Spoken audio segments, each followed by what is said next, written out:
So we're going to talk about G20 in this segment. So Indonesia is tightening the mandate of G20 presidency. Meanwhile, this event will be very interesting this year because we know that the conflict between Russia and Ukraine will be one of the topics there. So, and the news says that President Vladimir Putin will attend to the G20 summit, which will take place in Bali. Is it confirmed?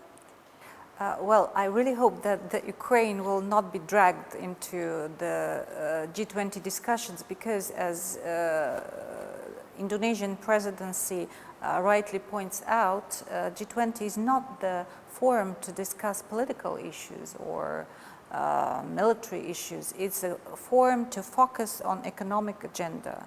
And we strongly support the priorities of the Indonesian presidency and the slogan, recover together, recover strongly, and the priorities, which is, of course, the economic recovery after the pandemic, the strengthening of the global healthcare system, the digital transformation, the energy transition.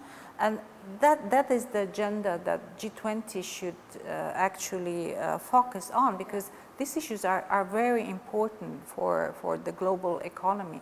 Why drag political issues that will not help to solve these issues, but on the opposite will probably make the discussions irrelevant? So we really hope that that will not happen. Yes, the invitation for President Putin has been issued by President Joko Widodo, and we received a positive response from our president that preliminarily he agrees to attend the G20 summit in Bali. So, is there any special message or mission in Russia wants to convey at the G20 summit? As you said that this should not be one of the topics here, but actually it's one of the sentiment for the economic in this year. So how do you see about that? Well, when our president, if and when our president comes he will deliver a message. I cannot talk instead of our president, but from my point of view, I really think that first of all, G20 is very important. It's a very important forum for really finding the ways how to improve the situation in the global economy, and it's very important and it's very significant that Indonesia is the president of G20 this year, because Indonesia will make the voice of developing countries be heard in this forum.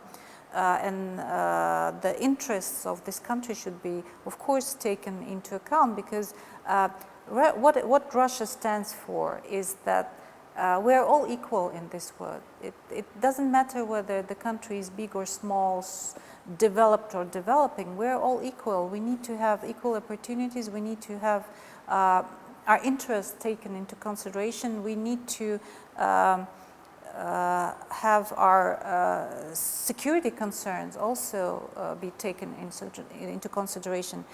We think that no single country or a group of countries has the right to dominate.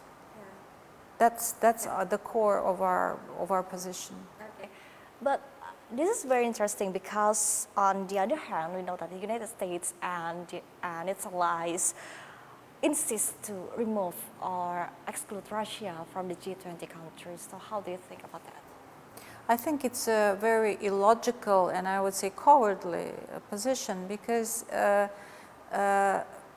it always reminds me of an ostrich that when it's scared, the bird, when it's scared, it buries its head in the sand and it doesn't see anything around. So, okay, we exclude Russia from G20 or other forums. We don't see Russia, and we pretend Russia doesn't exist. But it's a very illogical position, because how can you solve? It's still there. Russia is still there, whether you want it or not.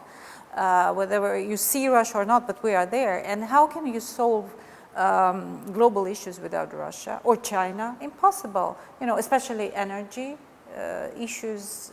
We are one of the main players in these areas. Okay, you don't agree what Russia is doing in Ukraine, but okay, then talk to us.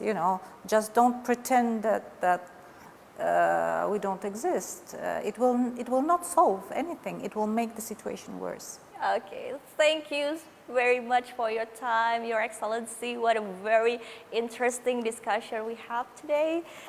Thank you so much. Thank you. Dan demikian perbincangan kami bersama dengan Duta Besar Rusia untuk Indonesia, Her Excellency Lyudmila Vorobieva. CNBC Indonesia, Beyond Business.